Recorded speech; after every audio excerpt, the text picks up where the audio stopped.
ازيكم حبيباتي؟ هعمل معاكم رول المناديل ده بطريقة سهلة وبسيطة ومش مكلفة وخامات متوفرة. معايا كوباية مية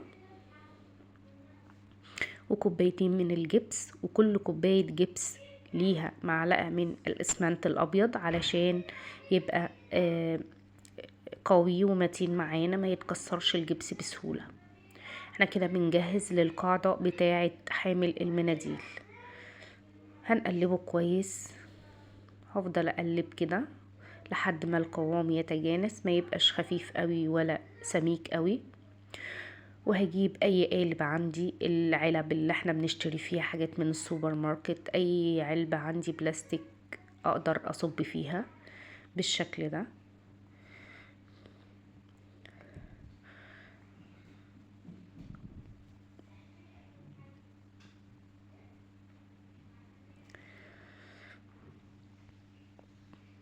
لازم اكون بشتغل على كرتون او مفرش قديم علشان الدنيا ما تتبهدلش مني، علشان طبعا الجبس بيبهدل الدنيا والدهانات والحاجات دي.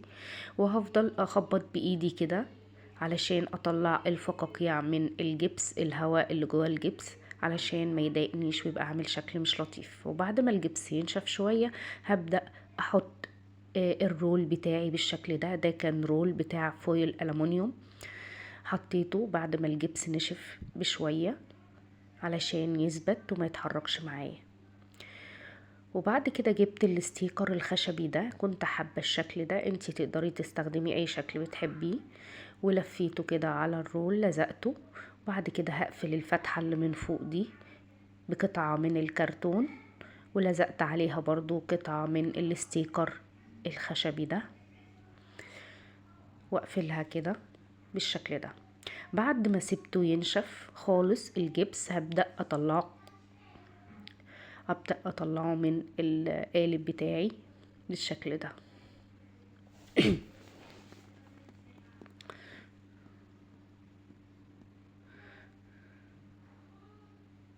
وانا بطلعه من القالب اكون حريصة جدا ان المقص ما ياخدش الجبس بتاعي علشان ما يتعبنيش في الصنفرة وما ياخدش مني صنفرة كتير.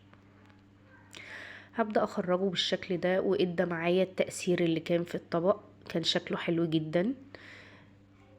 كل التأثيرات اللي في الطبق طالعة في القاعدة بتاع رول المناديل، شكلها حلو، مديه شكل تحفة. بعد كده هجيب صنفرة، ورجعت هنا حطيت القطع على الكرتون علشان ما تبهدليش الدنيا، علشان الجبس لما بنصنفره بيبهدل الدنيا. صنفرتها كويس جدا لحد ما تنعم وحوش كل الزوايد والقطع الزايدة الموجودة على الجبس. وبعد ما صنفره كويس ابتديت اجيب لون. اللون ده موجود عند بتاع الحدايد والبويات، اي نوع تفضليه. بحط منه على البلاستيك الابيض علشان اطلع الدرجة او اللون اللي انا حباه. ابتديت اضيف الوان كتير على بعض لحد ما وصلت للدرجة اللي انا حباها. كنت حباه يبقى لون بينك مع اللون الخشبي، طلع ترندي جدا. وابتديت بالسفنجة، حطيت فيها مشبك كده من فوق علشان ما تبهدلش ايدي، وابتديت اشتغل بطريقة الدق.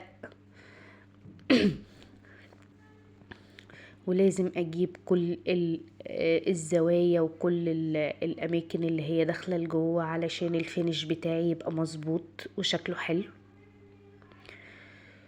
اديت طبقتين من الدهان علشان اللون يبقى تقيل ويكون شكله حلو. لازم ادي طبقة اسمها طبقة بطانة، دي الطبقة الاولانية. وبعد ما بتنشف بدي طبقة تانية، ودي اللي هي بتبقى طبقة اللون العادية.